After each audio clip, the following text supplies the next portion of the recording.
자, 오늘 우리에게 주신 하나님의 말씀을 봉독하기 전에 우리는 또 이럴 때가 있지 않습니까? 성경에 흐르는 흐름을 한번 같이 보고 성경에 있는 본문을 살펴보도록 하겠습니다.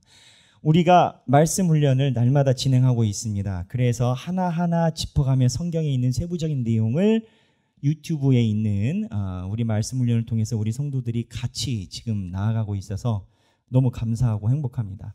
근데 이 말씀 훈련 중에 무슨 장면이 나오냐면 현재 열왕기 왕들의 마지막 날을 가고 있습니다. 하나님께서 다윗에게 약속하셨던 다윗의 집안이 멸망하지 않으리라라는 약속이 이스라엘이 너무 범죄해서 하나님이 다시 세워야 되는 상황에 이르렀습니다. 그때 이스라엘이 멸망하게 되는데 맨 마지막에 이스라엘이 멸망할 때 국제적인 정세를 한번 볼 필요가 있습니다. 무슨 얘기냐? 모든 나라가 멸망할 때 그러하듯이 이스라엘이 망하는 마지막 시기에 외세와 내부의 문제가 극에 달합니다. 이 상황에서 이스라엘의 마지막 왕들, 요시아의 아들과, 요시아는 하나님께 칭찬받은 왕이죠. 요시아의 아들과 손주들이 왕을 지내가며 갑니다. 그러면 외세의 상황이 어떠했는가? 요시아 다음에서 망하는데 채 23년이 걸리지 않아요. 23년이 걸리지 않고 아버지 요시아 왕 때 고관으로 있던 사람들이 살아있는 상황에서 나라가 4명의 왕이 바뀌면서 쑥대밭이 됩니다. 무려 20한 몇 년간 왕이 4명이 바뀌면서 나라가 335 쑥대밭이 되면서 바벨론에 의해서 망합니다. 그때 마지막 상황을 오늘 성경이 얘기를 하고 있습니다. 그때 마지막 됐던 상황들에 이 왕들이 어떻게 했냐? 나라가 망하게 하지 않으려고 열심히 국제적 외교 정책을 펼쳤습니다. 그 외교 정책을 열심히 펼쳤는데 이게 길이 아니고 나라를 살리지 못했어요. 그럼 그 왕들이 펼쳤던 외교 정책이 뭐였을까? 지도 한번 띄워봐 주시죠. 자, 여기 지도에 보면 이게 유다입니다. 그리고 여기가 이집트예요. 아수르라는 나라가 원래 북방의 큰 나라였습니다. 이 아수르가 북이스라엘을 멸망을 시켰죠. 그런데 이 아수르가 이 자기 옆에 있던 봉신과 같은 나라인 바벨론이 성장을 하면서 아수르가 바벨론에 의해서 완전히 망하게 됩니다. 그리고 유다를 치러 내려옵니다. 이게 불과 몇 년 걸리지 않았어요. 이게 무엇을 이야기를 하느냐? 유다가 멸망하기 전에 큰 세력을 가졌던 아수르하고 현재 세력을 가지고 있는 바벨론하고 이집트가 나라 주변에 있는 건 거예요. 바벨론이 유다 쪽으로 자꾸 치고 들어왔습니다. 왜? 바벨론의 목적은 유다가 아니에요. 이집트 파라오예요. 파라오 왕을 굴복시키는 게 바벨론에게 큰 문제였던 거예요. 유다는 깜도 아니었어요. 근데 어쨌든 유다 입장에서는 난리가 났잖아요.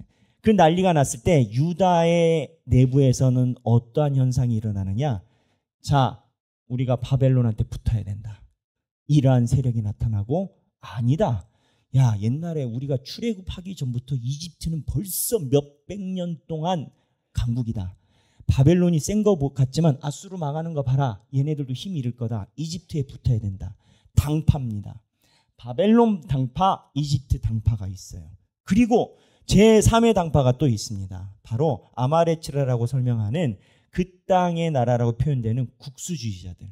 이 국수주의자, 극우주의자들, 이 극우주의자들은 이집트도 안 믿어, 바벨론도 안 믿어. 오늘 성에서 우리가 죽더라도 우리는 이스라엘 아니냐 이러고 죽는다는 겁니다. 그 국수주의자 끝까지 안 된다. 근데 하나님의 뜻은, 예레미야가 이 시절에 하나님의 뜻을 가지고 이스라엘에 옵니다. 그래서 뭐라고 얘기를 하냐면 바벨론에게 사로잡혀가라. 하나님의 뜻이다. 다 하나님이 무너뜨리고 다시 세우실 거다. 어디? 너희 유다를. 그래서 바벨론에 사로잡혀가라라고 예레미야가 이야기를 합니다. 이러한 전체적인 상황에서 이스라엘이 어떻게 하느냐? 예레미야 말을 안 듣습니다. 안 듣고 이집트에 붙었다가 바벨론이 와서 이스라엘을 완전 쑥대밭을 만들어 버립니다. 그러니까 이때 시대적 상황이 굉장히 국제 정치로 보면 복잡했어요. 국제 정치에서 보면 이스라엘이 망한 이유는요, 간단해요. 줄 잘못한 거예요. 역사적으로 보면 바벨론이 강해졌거든요. 이집트에 붙었다가 쓸려나간 거야. 일반 역사 국제 정치는 그렇게 봐요. 그러니까는 이게 이런 이스라엘의 역사를 보면 우리나라랑 비슷하다는 느낌을 지울 수가 없어요. 우리나라도 중국이 있죠. 옛날엔 일본 있죠. 그 다음에 또 미국 있죠. 또 이러고 끝납니까? 또 영국 있고 독일 있고 러시아 있고. 하여튼 이스라엘 백성들이 이러한 분위기였어요. 근데 이러한 분위기가 있을 때 일반적인 역사에서는 뭐라고 얘기를 했느냐? 바로 국제정치를 잘못해서 유다가 멸망했다, 이러한 견지를 갖고 있습니다만, 오늘 읽을 성경 본문에서는 하나님이 이 국제정치에서 그렇게 얘기하지 않으세요. 너희 유다가 멸망한 원인을 하나님이 얘기를 하세요. 그 내용이 뭐냐?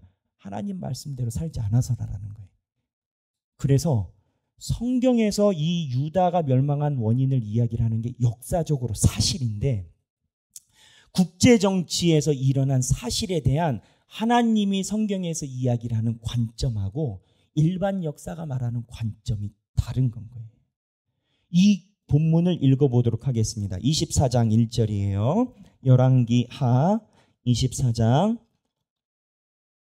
1절 다 함께 봉독하겠습니다.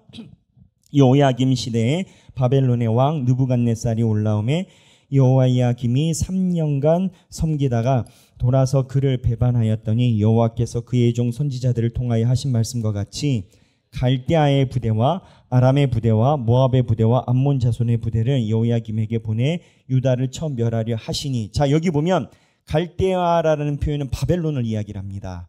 그리고 아람, 모압은 바벨론이 이미 점령해서 통치하고 있는 속국들을 다 데리고 온 겁니다. 3절인데 유다가 멸망한 이유에 대한 하나님의 입장이에요. 읽겠습니다.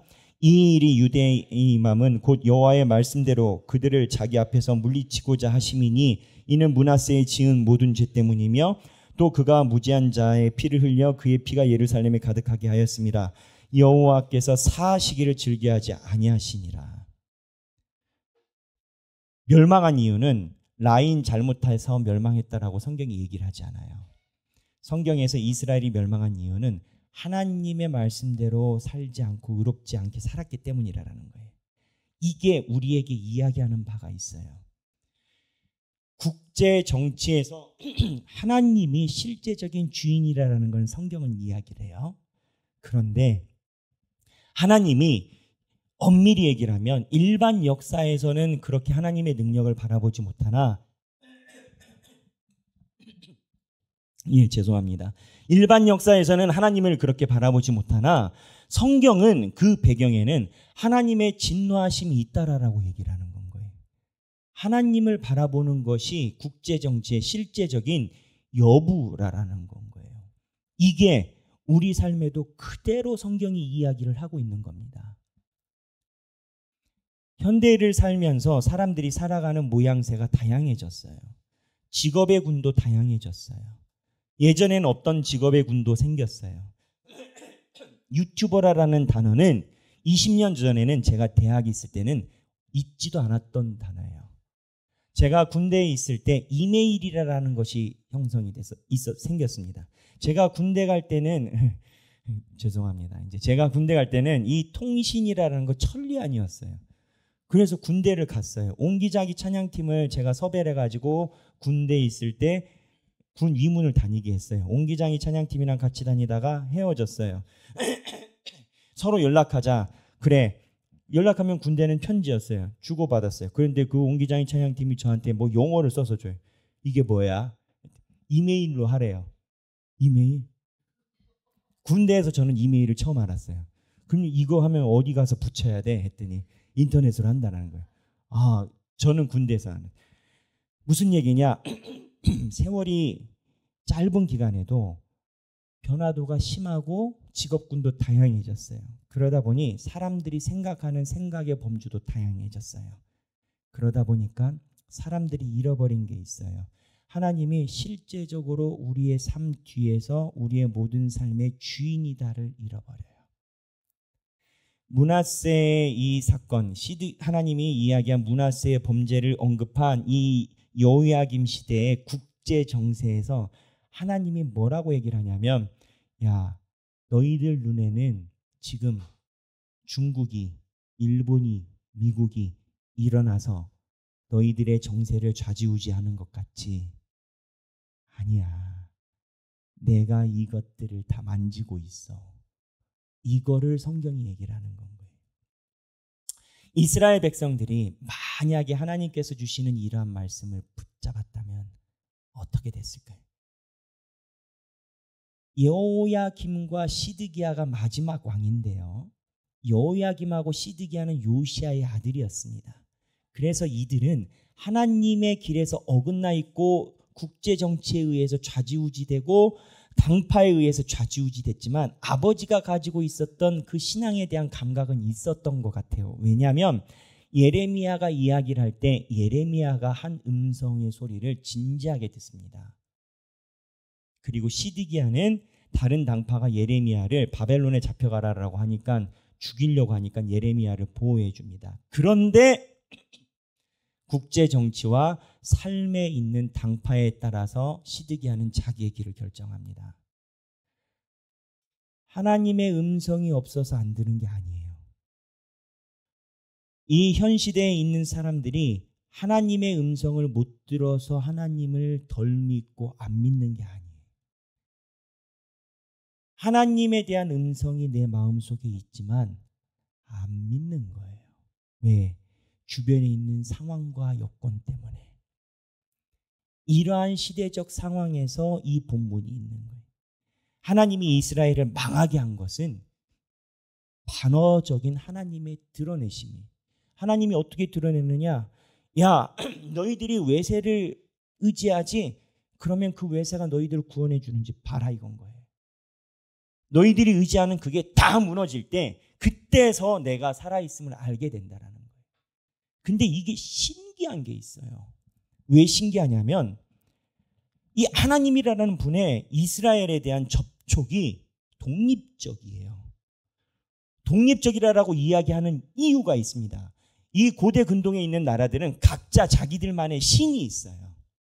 바알도 나라가 있고요. 아세라도 나라가 있어요. 이집트도 나라가 있어요. 각 나라마다 섬기는 신들이 있어요. 그런데 이 신들은 전쟁에서 지면 그 신들이 없어진다라는 생각을 다들 갖고 있어요. 지금 이스라엘은 바벨론에 의해서 망해. 그러면 하나님이 이 바벨론에 의해서 망하는 이스라엘의 신으로 남을 뿌리가 없는 건 거예요. 간단히 얘기를 하면. 근데 이런 하나님이 망하는 개념이 아니라 하나님이 내가 바벨론을 들어서 너희들을 쳤다라는 건 거예요. 그러니까 성경의 역사를 잘 연구해 보면 진짜 신비한 게 바로 이건 겁니다. 나라가 멸망하면 그 나라가 믿던 종교는 사장돼요. 여러분 주변에 지금 바알신 섬기는 사람 봤습니까? 아세라 섬기는 사람 봤습니까? 이집트가 섬기던 스핑크스와 파라오를 섬기는 사람 봤나요? 나라가 망하면 그 종교의 신은 사라져요. 그런데 성경의 역사를 보면 이 이후로 1945년 이스라엘이 독립할 때까지 법적으로는 이스라엘이 한 2000년 가까이 나라가 없었습니다. 나라의 뿌리가 없어졌는데 신이 살아있는 케이스는 없습니다. 그래서 하나님이 이렇게 살아계시고 우리의 존재와 상관없이 하나님이 역사를 보면 이 모든 것을 다 통제하고 다스린다라는 걸 부인할 수가 없는 것이 인간이 신이라는 공간을 만들어서 하나님이 거기에 온 게 아니라 기독교의 역사와 성경의 역사를 쭉 살펴보면 하나님이 그냥 붕 떠 계세요. 그냥 하나님의 영이 독자적이다고요. 하나님의 영이 독자적이어서 인간의 반응에 따라서 본인이 생존하고 생존하지 않는 그런 존재가 아니라는 걸 역사와 성경의 인간의 역사를 조금만 공부하면 알 수가 있다는 거예요.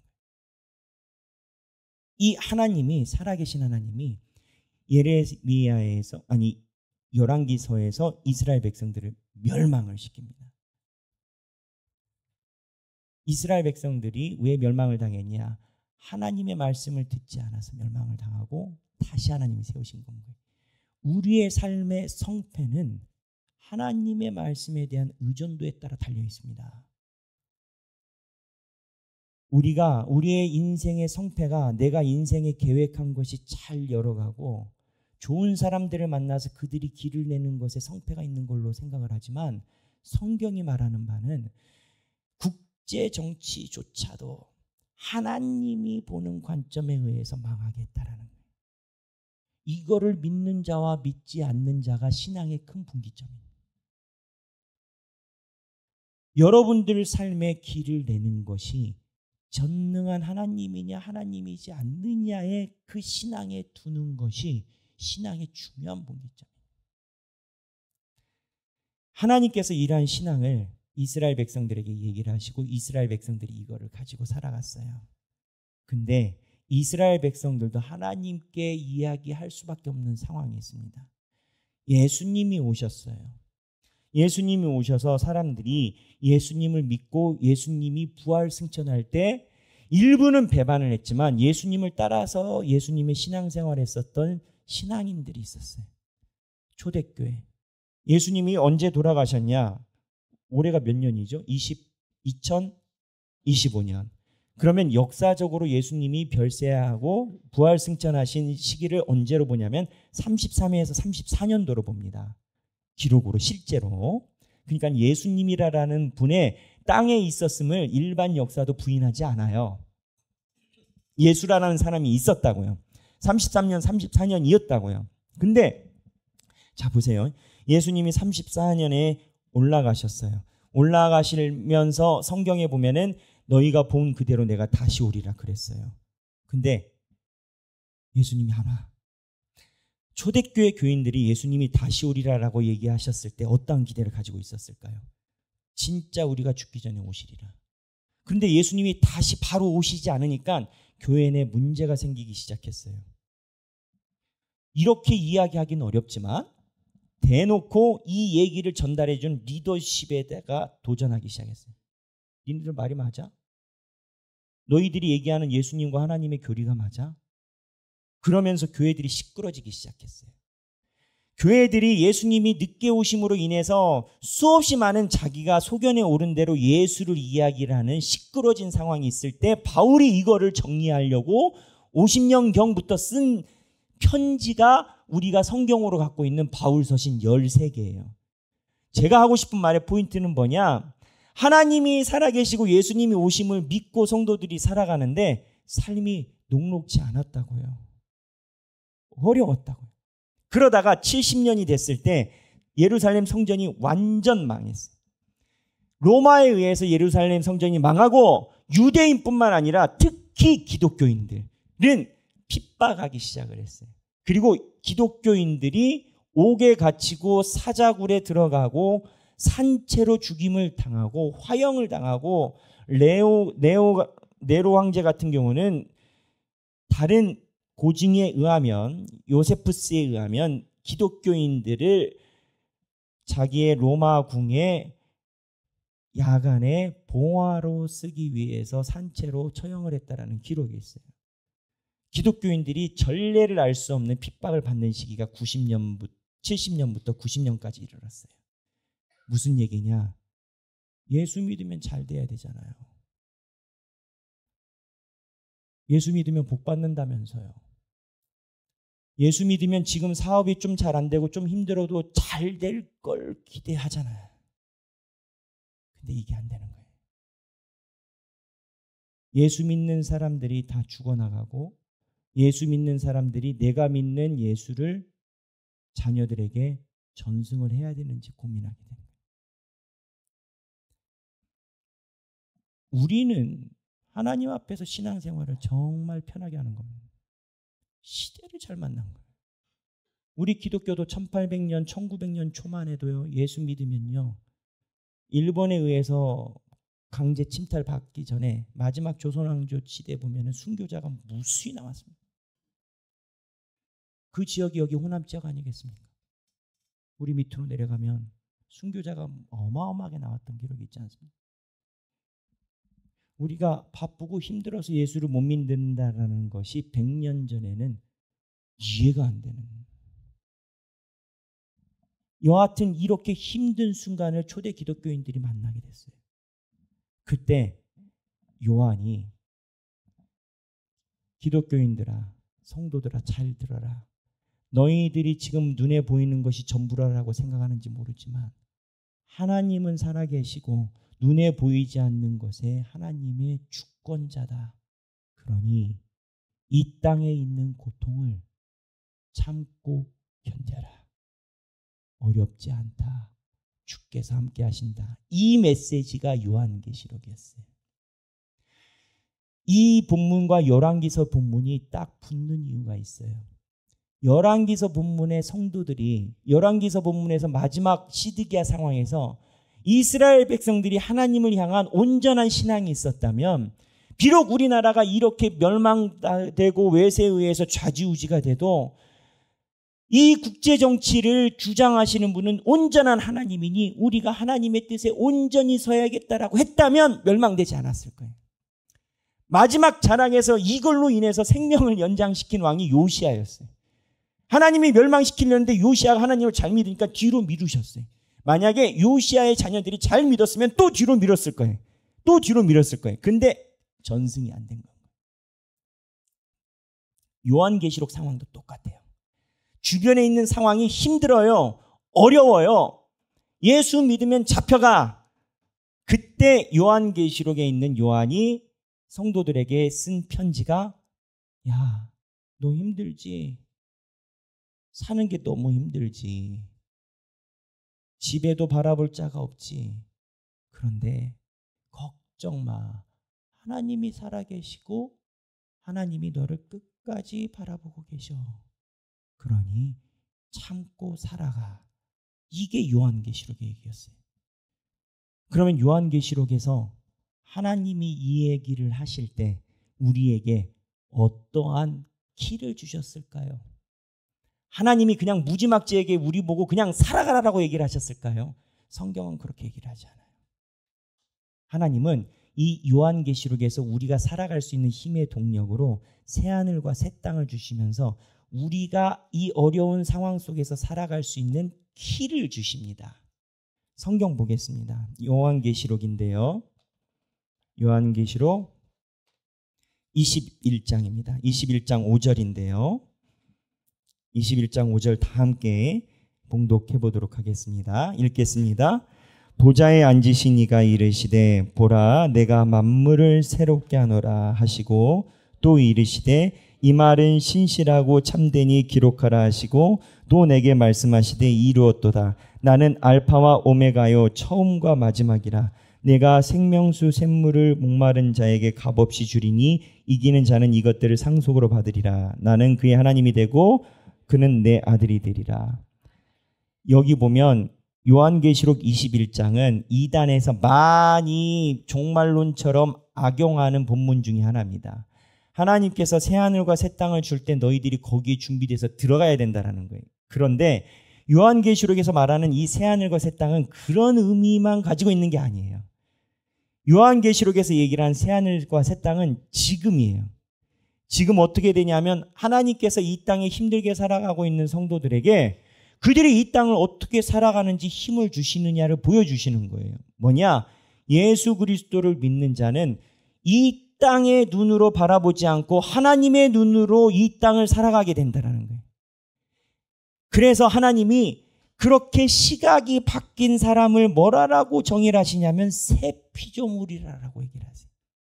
그래서 하나님이 여기 본문에 보면 보좌에 앉으시니가 이르시되 21장 5절에 보라 내가 만물을 새롭게 하노라 라고 하시는데 이 새롭게 하는 것을 우리의 사람들을 하나님께서 시각을 바꾸사 하나님의 시각으로 살아갈 수 있도록 하나님이 영향력을 끼치신다는 거예요. 여기서 일반적인 이단들이 이 새롭게를 오독하는 이유가 있어요. 왜냐하면 새롭다라면 뭔가 미래에 우리에게 다가오는 듯한 그 느낌을 갖고 있잖아요. 근데 성경에 보면 이 새롭게라는 표현은요, 우리가 일반적으로 갖고 있는 새롭게라는 그 의미가 아니에요. 창세기에 보면 하나님이 이 천지를 창조하실 때 새롭게라라고 얘기를 했고, 사울이 왕으로 취임할 때 사무엘상 10장에 보면 하나님께서 사울에게 새 영을 주사 새롭게 하셨다는 표현이 있어요. 이사야서에서도 하나님이 새 영을 너희에게 준다라는 얘기가 있고, 또 마가복음 1장에 보면 예수님이 오셔서 말씀을 전하실 때 마가복음 1장에 사람들이 예수님의 말씀을 새 교훈이다라고 얘기를 해요. 새롭게 뜻이 뭐냐? 이 땅에 있는 눈이 아니라 하나님이 주시는 눈으로 이 땅을 펼쳐가는 것이 새로운 건 겁니다. 다시 지도로 가면 예레미야는 하나님이 주신 눈으로 국제 정세를 봤어요. 하나님이 주인이에요. 하나님의 말을 들으면 너희가 살아서 갈 거야. 근데 나머지 사람들은 하나님이 주시는 안경을 쓰는 것을 거부해요. 그래서 그 사람들은 멸망에 이르게 된 겁니다. 이 이야기가 우리와 관계가 있는 이유가 있어요. 우리가 눈에 보이지 않는 우리의 삶의 주인이 하나님인 걸 알면 어떻게 되는지 아세요? 내 눈에 일어나는 다변사가 운명론을 이야기를 하는 게 아니에요. 결정됐다는 얘기가 아니라 하나님이 살아계셔서 우리에게 영향을 주신다라는 아는 사람은 어떻게 되냐면, 내가 오늘 이렇게 하길교에 오게 되고 어떠한 발걸음이 일어난 게 순전히 나만의 의지였을까? 칼빈은 이야기를 해요. 칼빈은 철저하게 하나님께서 부르지 않은 자는 하나님의 예배 자리에 가지 못한다라고 얘기를 해요. 하나님께서 그렇다면 나의 모든 삶의 행보를 하나님께서 인도하셨다면 이 하나님이 어저께도 있었을 건데, 성경에 보면 예전에도 있었을 건데, 인간은 100년을 살지만 하나님은 사는 것이 없구나. 내가 예전에도 하나님이 있었고 하나님이 예전에도 이스라엘에 얘기를 했구나. 그러면 하나님이 시작점이라는 것을 알게 되는 거예요. 하나님이 우리 인생의 인류가 호모사피엔스가 오스트랄로피테쿠스가 나오기 전부터 하나님께서 있으셔서 그때부터 하나님이 인간의 삶에 관여하고 있음을 우리가 알게 되는 거예요. 그러다 보면 반대적으로 어떠한 생각이 가게 되냐면, 내가 미래를 살아갈 때 하나님이 있겠느냐라는 거예요. 있죠. 과거에 있었으면. 그래서 하나님이 내가 이게 있었던 거를 알파와 오메가라고 얘기를 하신 겁니다. 시작과 처음으로. 하나님이 알파와 오메가인 거를 아는 사람은 하나님이 내 삶의 실제적인 주인임을 의심하지 못해요. 그러면 어떻게 되냐면 내 삶에서 견뎌내는 힘이 생깁니다. 비록 이 땅에서 내가 힘들고 각박하게 살지 몰라도 하나님이 주인이고 내가 하나님을 전적으로 의지하면 하나님께서 내 삶의 인도하심을 내주신다는 거예요. 성경에 보면 뭐라고 얘기를 하냐면, 나는 6절에 알파와 오메가요 처음과 마지막이라. 내가 생명수 샘물을 목마른 자에게 값없이 주리니. 하나님이 하나님을 믿는 생명수를 준다라는 거, 이걸 마셔야 되는 건 거예요. 이기는 자는 무엇을 이겨요? 요한계시록이 쓰여졌던 이 상황에서는 예수를 믿으면 죽어나가는 세상이었어요. 그러나 이 세상과 있는 모든 삶의 자리를 이기고 견디는 자는 상속으로 받으리라. 뭘 상속으로 받아요? 나는 그의 하나님이 되고 그는 내 아들이 된다라는 거예요. 무슨 얘기냐? 우리가 이 땅에서 살아가는 것이 전부가 아니라 하나님께서 주시는 영생의 눈으로 이 땅을 바라보는 자는 이 땅의 고통을 이길 힘이 생긴다라는 겁니다. 하나님이 왜 고통을 주시겠어요? 하나님은요, 고통과 우리가 잘 사는 것에 대해 크게 관심이 없으세요. 하나님은 잘 살아도 하나님의 자녀가 되는 게 중요하고 고통 속에 있어도 하나님의 자녀가 되는 게 중요해요. 그런데 인간은 희한하게, 물론 잘 살면서 하나님을 바라보는 아리마대 요셉과 또는 마가, 사도행전의 마가의 다락방 같은 그런 사람도 있었지만, 인간들은 어려울 때 자기가 의지하는 바가 드러나요. 그래서 하나님이 우리의 삶의 집중력과 하나님을 바라보기 위해 고통이라는 통로를 사용하시는 겁니다. 우리가 이 삶을 살아가며 힘든 이 순간에 견뎌내가는 과정이 하나님께서 주신 눈으로 이 땅을 바라보게 된다면, 우리의 삶을 바라보게 된다면 하나님이 우리로 하여금 영원한 생명을 주시고 하나님의 나라를 상속하게 해주심을 우리가 분명히 느끼고 나아가게 된다는 겁니다. 초대교회는 순교자가 무수히 많았습니다. 여러분, 순교자가 순교자의 형틀로 나아갈 때 어떠한 생각을 할까요? 자기가 죽으러 가는 사형틀에 갈 때 순교자들이 어떠한 생각을 할까요? 그 순간에 놓인 자는 하나님께서 영원한 나의 생명의 주인이시다라는 확신이 없다면 그 자리에 아무도 나가지 못했을 겁니다. 예수를 잘 믿는데 저 사람 왜 이렇게 힘드나라고 이야기를 할 수 있어요. 그러나 힘든 그 사람은 그 안에 예수를 믿음으로 인해 생명에 대한 확신이 없으면 그 삶을 살아내지 못해요. 역설적으로 그 삶을 살아나는 사람은 믿을 게 예수밖에 안 나요. 근데 이게 하나님의 나라를 상속하고 생명을 주시는 하나님의 길이라는 겁니다.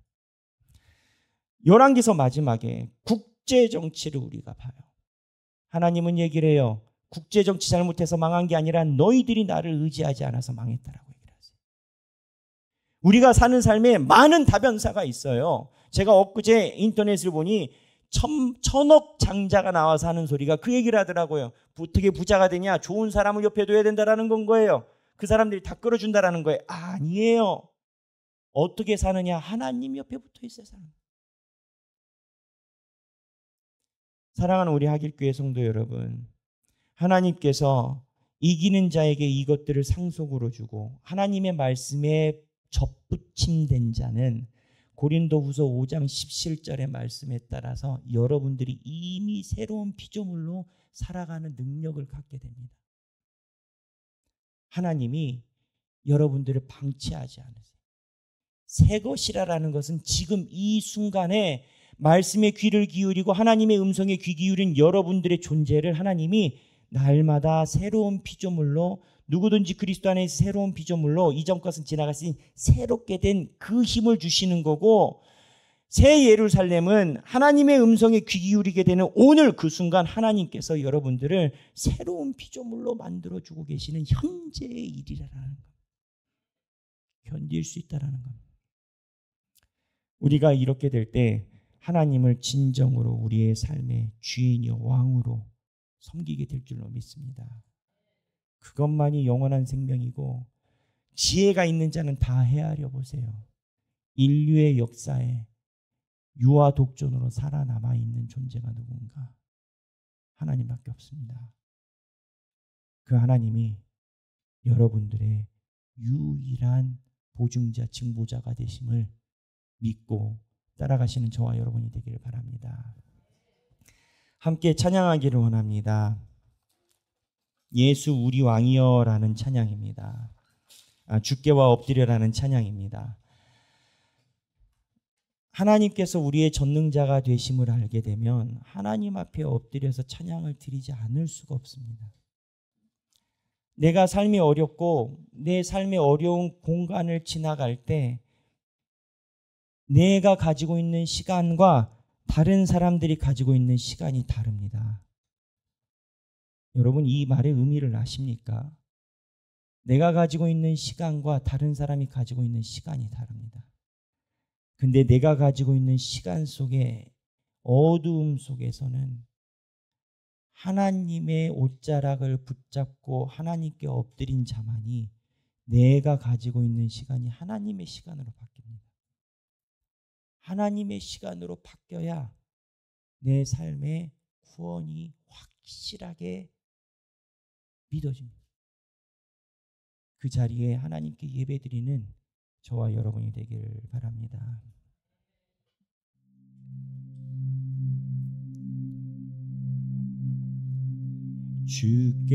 주께와 엎드려 경배드립니다.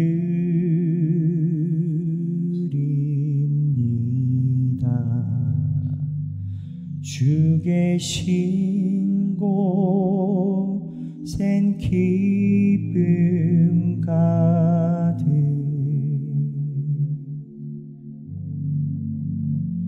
무엇과도 누구와도 바꿀 수 없네. 예배드림이 기쁨 됩니다. 주께와 엎드려 주께와 엎드려 경배드립니다.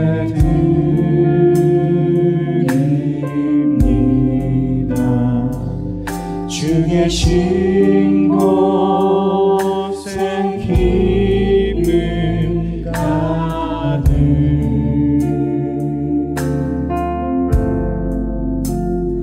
무엇과도 누구와도 바꿀 수 없네. 예배드림이 기쁨 됩니다. 주께와 엎드려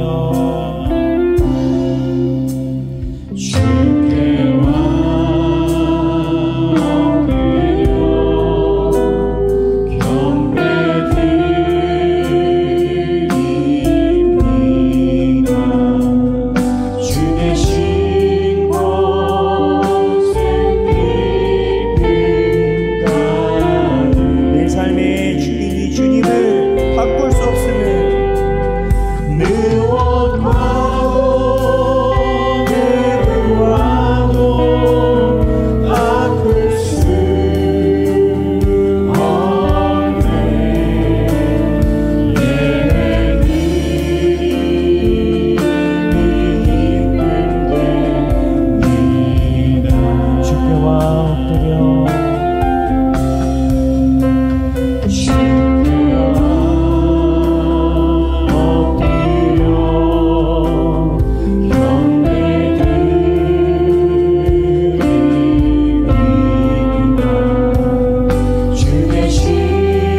경배드리는 삶이 되길 바랍니다.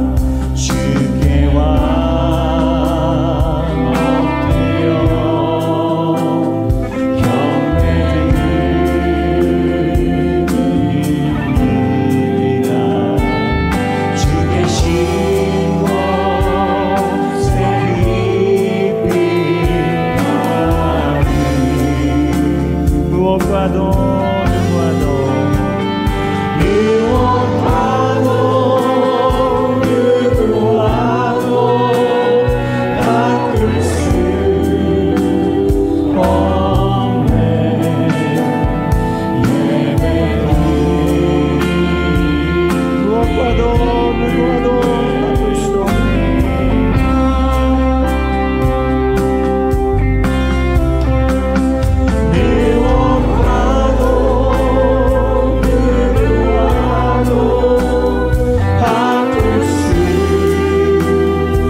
하나님께서 주시는 음성을 따라 개인적으로 기도하기 원합니다. 믿음은 바라는 것들의 실상이요 보지 못하는 것들의 증거라 하였으니 주여 우리 성도들에게 하나님의 믿음을 허락하여 주옵소서. 다 함께 개인의 기도를 따라서 하나님께 기도하겠습니다. 주여 믿음을 더하여 주옵소서. 주여 믿음을 더하여 주옵소서. 주옵소서. 하나님을 믿는 믿음을 더하여 주시고 우리가 믿음을 구할 때 주여 우리의 심령과 관절과 골수를 쪼개어 하나님의 성령의 말씀으로 우리가 일어나게 하여 주옵소서. 주님 아버지, 내 삶의 문제가 하나님을 의지하는 정도에 따라가고 있음을 믿습니다. 하나님 아버지, 내 삶의 길이 다른 곳에 있는 것이 아니라 하나님의 길이 있음을 믿습니다. 주여 우리가 주님 앞에 나와 기도합니다. 주님 주여 주님께서 우리의 마음을 붙들어주사 하나님 아버지, 하나님께서 우리의 마음이 주 앞에 엎드려 주님의 주인 되심을 선포해 주시옵소서. 하나님 아버지, 내가 온전히 주님을 섬김이 내 삶이 모든 것에 기쁨이 되고 모든 것에 저렴함이 되는 이름의 거룩을 기도합니다. 주여 주님, 우리의 삶의 모든 것을 하시는 주님, 어떤 것도 어떠한 상황에서도 주님의 음성과 주님의 인도하심을 바꿀 수 없고 아버지께서 온전히 살아계심을 믿으니 주여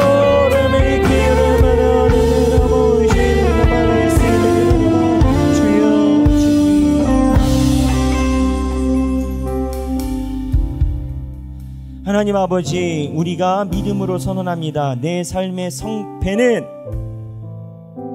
하나님을 얼마나 의지하느냐에 달려있음을 우리가 믿습니다. 하나님, 천업장자가 주변에 나를 도움 줄 수 있는 사람을 만나는 게 인생의 성패라고 얘기를 하지만 아닙니다. 하나님의 얼마나 의지하는 자가 그 인생이 주 안에서 담보됨을 우리가 고백합니다. 시드기야가 사고방에 있는 외세를 분별하지 못하고 하나님에 대한 음성이 있었음에도 불구하고 삶의 정황 때문에 하나님의 음성에 귀 기울이지 않았습니다. 실패했습니다. 하나님은 분명히 얘기를 합니다. 네가 외교 정치를 잘못해서 망한 게 아니라 나를 의지하지 않아서 망했더라고.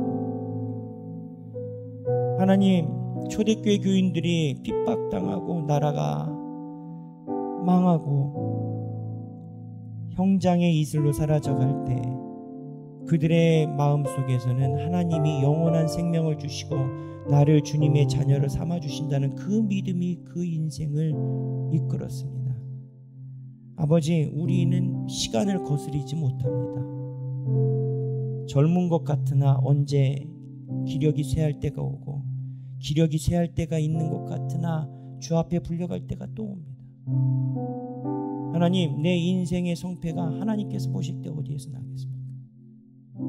우리 하길교회 문을 한 번이라도 연 사람은, 한 번이라도 하길교회 예배를 드린 사람은 내 인생의 성패가 주의 손안에 있음을 믿고 살아가게 하여 주옵소서. 하나님, 우리가 그 믿음 안에 한자리에 모였습니다. 성령님께서 우리의 예배 중에 소통하시고 우리의 심령과 관절과 골수를 쪼개심을 우리는 믿습니다. 주께서 부르신 그 영혼들, 주께서 인생을 책임져 주사 하나님을 의지했던 다윗과 같은 인생으로 축복 속에 거하게 인도하여 주옵소서.